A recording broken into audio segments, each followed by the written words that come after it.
This paper draws on my study of the interrelationship between text and image in the creation of certain geographic identities, particularly of urban places. Its focus will be Lambeth, seen here in 1834, then a long, thin district in the county of Surrey. I'll focus in particular on its Thames-side shoreline, the so-called Surrey shore, which underwent dramatic change in the first half of the 19th century, such that its principal icon, Lambeth Palace, which will form the nub of my focus today, went from being, and I quote, the only building of any consideration to one amongst what one topographer would call a multiplicity of objects ripe for the full exercise of the intellectual powers of a topographical writer. This writer was Edward Wedlake Brayley, who happened to be born in Lambeth and whose own identity as a topographer working within a field and indeed an epoch of great change will be considered here alongside that of his geographical subject. Brayley's early professional life was marked by a duality. Before specialising in topography, he developed a multifarious literary identity while working as an apprentice enameller to Henry Bone.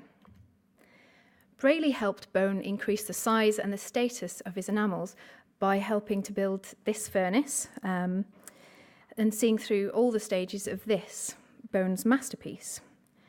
In 1805, Brayley's two worlds, the artistic and the literary, converged to yield his first topographical credit as a solo writer. This was Notes to Edward Daisy's tour of Derbyshire and Yorkshire.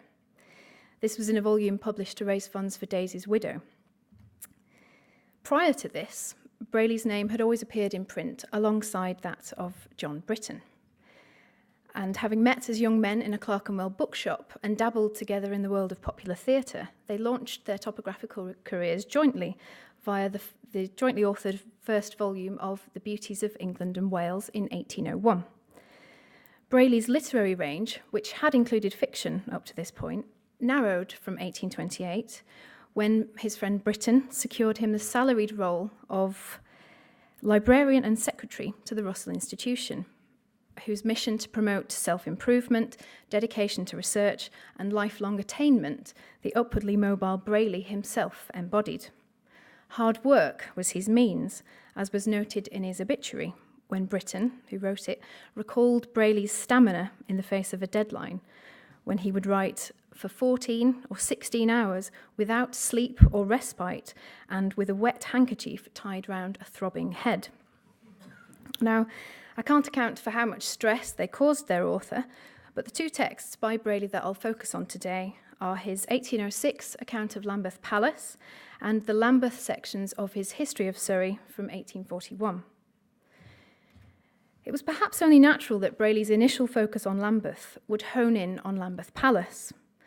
This map, produced the year before Brayley was born, visualises Lambeth Palace's status then as the only building of consideration. Its blacked-out footprint stands in contrast to the white space describing an open landscape of interlocking gardens, cultivated either for foodstuffs or, in the famous case of Vauxhall or Cooper's Gardens, turned over to pleasure or escapism from the metropolis's more straitened behavioural codes. By 1841, however, when Brayley's History of Surrey began to emerge, the landscape of his childhood and the situation of the palace was much changed. Now it is the enclosed white space of the palace's walled garden which marks it out in a patchwork of new urban development. Brayley himself observed, "Everything is changed. The swampy marsh, rural spots, small tea gardens had become crowded streets, wharves, manufactories, such that scarcely any part of the metropolis is fraught with a more abundant population." In addition to change, these maps reveal Lambeth's geography as defined by a bend in the Thames. Various artists had exploited the compositional potential of this bend at height, with views made from the tower at Lambeth Palace or the adjacent St Mary's Parish Church, which is today's Garden Museum. This viewpoint was first utilised by Wenceslaus Holler, then, as you can see, adopted by Canaletto, but it resurfaced in the 1790s in a print after Joseph Farrington, made for Josiah Boydell's publication on the Thames, which sought to take advantage of the then booming Thames river cult, which devoured tours, histories, and images of the capital's river. Lambeth's situation on the bend in the river here is used to make clear the dialogue between it, the home of the Archbishop of Canterbury, St Paul's Cathedral, which you can see on the far right, and Westminster Abbey. Reverberating ecclesiastical power and national spiritual guidance, this triangulation also foregrounds the palace's garden, a private oasis in marked contrast to the gardens of spectacle and sensation close by. The inaccessibility of this particular viewpoint no doubt furthered this image's interest, but it reflects more generally the fact that, while the Archbishop of Canterbury's mission was public, his palace was private. Thus, Brayley's first publication on Lambeth, in 1806, sought to address the little that is known as to its internal structure and decoration. Its title page vignette functions as an experiential threshold to the books and indeed the palace's contents, divulging its treasures through detailed description and a series of up-close images from viewpoints not accessible to the many. Brayley's account of the interior begins with the one room to which laypersons were admitted by appointment. This was the quadrangular library, which is in the image on the left here. Alongside the country's most extensive collection of ecclesiastical manuscripts sat what Brayley called an extensive and highly valuable collection of English topography, a resource which clearly magnified this historic site as a locus for antiquarian attention. Brayley's own text serves antiquarian taste in its focus on the enigmatic fragment and the decoding of detail, but it also goes much further, not least in the topicality and the depth of his engagement with the present-day fabric of the palace. I think this is exemplified by his reflection of a Gilpinian picturesque sensibility in the attention he pays to the palace's garden setting. He wrote of how an opening has been made towards the river by cutting down trees, which admits a most beautiful view of the water, part of Westminster Bridge, of the venerable Abbey, and of the Cathedral of St Paul. This view reinforced the sightline seen in one of the most recent images of Lambeth Palace to be circulated, for Boydell's Thames by Farrington, but it also reflects a point of current concern and recent uproar within antiquarian circles, prompted by James Wyatt's opening up of Salisbury Cathedral's grounds to allow unencumbered vistas onto it. Debate regarding changes to historic properties rumbled on at the time Brayley was writing, and his account of such changes, rather than simply the resultant view, reflects his awareness of this context. Brayley's text brought an increased ambition and greater comprehension to a project that had originally been conceived as a portfolio of images only, without text, by Lambeth-based publisher and author William Herbert. Like that of Britain, the trajectory of Herbert's multifaceted career ran in parallel to Brayley's. Each of them had links to the theatre, and Herbert, too, would secure a job as librarian in 1828, in his case at the Guildhall. Herbert's triplicate status as actor, printer, author exemplified the creative community which formed around Lambeth's popular entertainment venues and the cheaper lodgings to be found close by. In fact, Wenceslas Holler had lived there, as had Hogarth's engraver Ravenet, then Blake and David Cox, for example. Although Herbert is credited with having superintended the images in Lambeth Palace, the volume as a whole indexes a burgeoning trait in Brayley's approach to topography. That is, his sensitivity to the visual presentation of his subject, its outward appearance, and its subsequent translation in print. There is a striking level of observational detail within the main text of Lambeth Palace, while the preface places a strong emphasis on the fidelity of its images, created through actual and repeated inspection, it said. The time taken over these images, in fact, caused a delay in the production of the volume, and it was given as a kind of, subscribers should really be happy because we've presented you with images that really are quite truthful. But given that both Herbert and Brayley were at the start of their careers seeking to make their names as producers of topographical material, this emphasis on integrity was important, and the volume's images were indeed praised. Peppered with reflections on the very discipline of topographical research, Brayley's 1841 History of Surrey reflects now his status as a veteran, which was a status accorded to him by that cauldron of topographical debate, the Gentleman's Magazine. Statements concerning the diligence of his original research and, again, upon-the-spot observation now coincide with confident appraisals of his methodologies and the utility of his lifelong endeavour.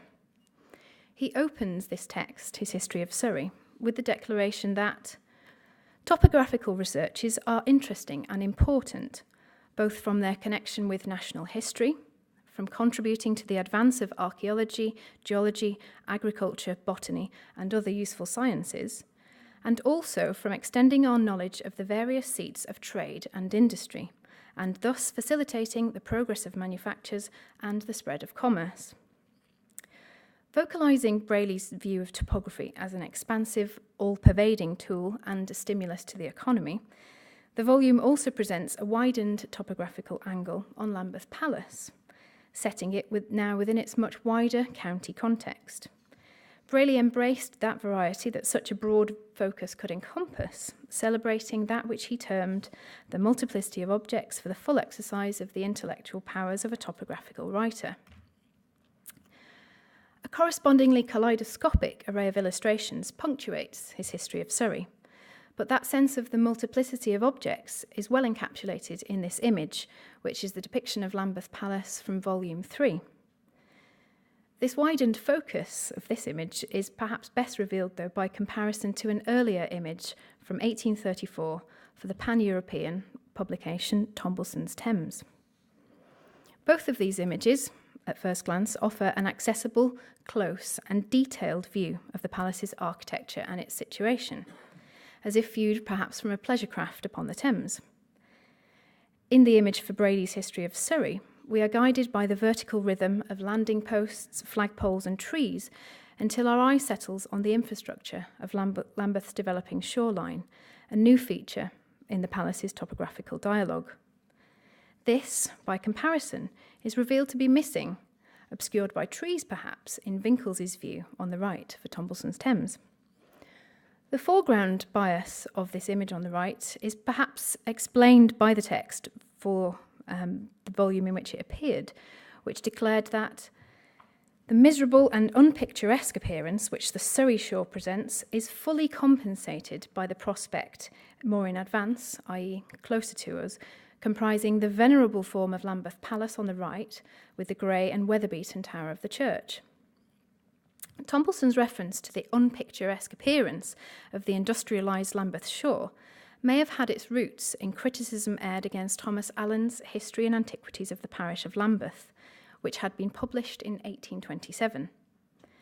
Set within Allen's text is a woodcut of the first shot tower to be erected, Watts's patent shot manufactory, built in 1813, and a lithograph of the second, built in 1826. Acknowledging the tower's conspicuousness, Allen gives an account of their function, which allowed molten lead to form hardened spheres of ammunition when dropped at height into a shallow basin of cool water. Allen's claim that such structures are much admired for their solidarity, plan, and architecture was pounced upon in the Gentleman's Magazine, whose critic wrote that, "Of the various nuisances to the eye which annoy us in the entrance of cities, these wretched concerns of manufactories are among the greatest. What with their sheds and barns and yards full of puddles and mud and lumber and litter, they form the most complete specimen of the anti-picturesque." Now, problematic as they might be for some, from this quote and its the editing out of this aspect of the shoreline in Tomlinson's Thames, these sites of modern industry and developing infrastructure were frequently enveloped within a patriotic strain of topography that we've heard a bit about today already, in which they were seen to fuel London's premiership on the world stage, both technologically and economically. This is typified by metropolitan improvements of 1825, for example. Speaking of topography's role in facilitating manufactures and the spread of commerce, Brayley's preface to his History of Surrey positioned his work within this culture. Thus, the elements in the background behind Lambeth Palace in the previous image assume centre stage in another image from Brayley's History of Surrey, this one provided by Thomas Allen of Godding's Lion Brewery. Now we're looking here at what is today the site of the Royal Festival Hall, and the first iteration of Waterloo Bridge is just in view. The lion atop the building was produced at the Lambeth-based Codestone manufactory and today sits at the Lambeth end of Westminster Bridge. Brayley described this new industrialised shoreline as impressing the philosophic observer with a deep sense of mercantile activity and metropolitan affluence. The historic Thames sits here happily with the contemporary Thames. A packed steamer chugs its way past an array of slower traditional vessels, some of them working and others ceremonial. Two such ceremonial barges are perhaps conveying the clergy, dressed in white, just up to Lambeth Palace, just upriver, perhaps from St Paul's. This is a harmonious scene, demonstrative of Brayley's kaleidoscopic topography, in which that multiplicity of objects, or at least elements indexical of the multiple identities of place, might be considered within one view. In this, it also chimes with Brayley's evangelic advocacy of topography's reach. No longer was topographical culture dominated by the landed classes who might own the land under scrutiny, or restricted to sites of antiquarian interest like Lambeth Palace, but was rather now a field in which access to information through places like the Russell Institution, Brayley's employer, served to make topographical research, and I'm quoting Brayley here, of proportionate interest to all, however exalted by birth or fortune, or of whatever rank or station.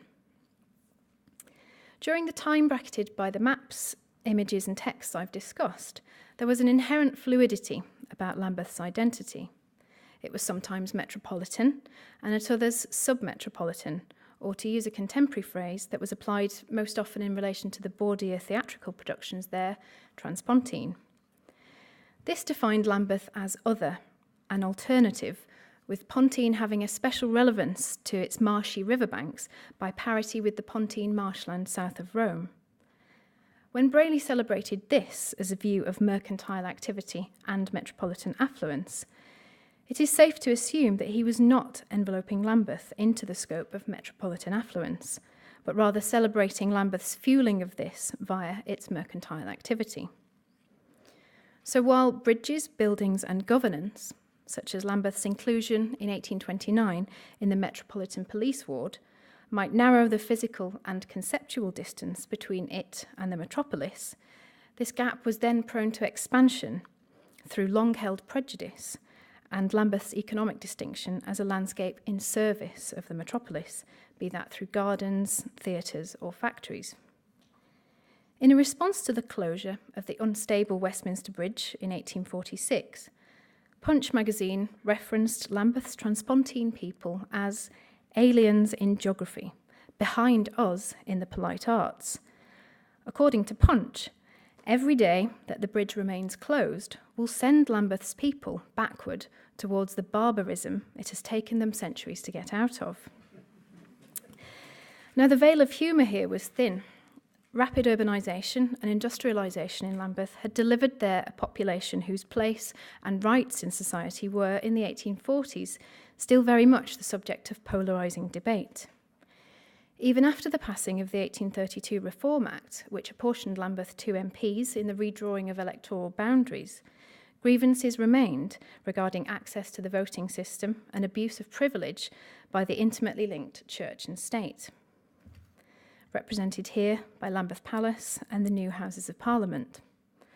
Home to some of the loudest complainers was how one late 19th century commentator described Lambeth, and it was here, at Kennington Common, that the Chartists would meet in 1848 with intent to march on Parliament. Through both its proximity and the values of its inhabitants then, Lambeth was closely implicated in the emergence of what was quite literally a new political landscape. After the Great Reform Act of 1832 came potentiously the fire of 1834, which many, including J.M.W. Turner, witnessed from the Lambeth shore. Although this print is likely to have been aimed at consumers keen for projections of the new neo-Gothic complex that replaced the motley collection of buildings gutted by fire, it points to a reinvigoration within a new, more tense context of governing authority as a dominant aspect of Lambeth's image once more. When Farrington's print, which we saw earlier for Boydell's Thames, was circulated, Britain was at war abroad. Now a different kind of war raged at home. I'd like to finish by briefly reflecting on Lambeth Palace's image within this new context. Now, the primary effects of the perspective here is an occlusion of the flat expanse of river and an exaggeration of the physical proximity of the two shores, rendering in print the ideal relationship between church and state that was upheld by the then Archbishop of Canterbury, William Howley. A consistent and vocal opponent of reform, he voted against both the Catholic Emancipation and the 1832 Reform Acts, and also against the repeal of the Test and Corporation Acts. Howley had only reluctantly, and in response to immense pressure, ushered in measures to reform the Church of England. The popular image of Howley was of a relic of ancient privilege, out of touch with his times.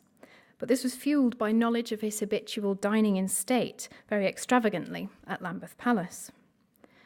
Running in parallel with images juxtaposing his palace with the fuming sites of industry just downshore, this architectural juxtaposition invites comparison between the new Westminster and the steamer at the pier, symbols of a modernising Britain, and the church, with its antiquated leader and ruggedly ancient architecture. The tension between the two may also be hinted at through the detail of the boy in the foreground tugging a stubborn donkey, seemingly innocuous but potentially loaded. If Brayley's envisaged readership for his history of Surrey is anything to go by, evangelically addressed to all, however exalted by birth or fortune, or of whatever rank or station, the changes that came about with political reform, which enshrined new definitions of status and societal structure, can be said to find a parallel, ideologically at least, in a more outwardly democratic, accessible, and iconographically inclusive topography. This image, widely disseminated as a headpiece to the wall-mounted stationer's almanac, encapsulates that broadening of topography's reach. It stands for an increased complexity too, a kaleidoscopic quality in images and texts that allowed for the presentation of a multiplicity of objects that stretched topographical intelligence and challenged pictorial conventions.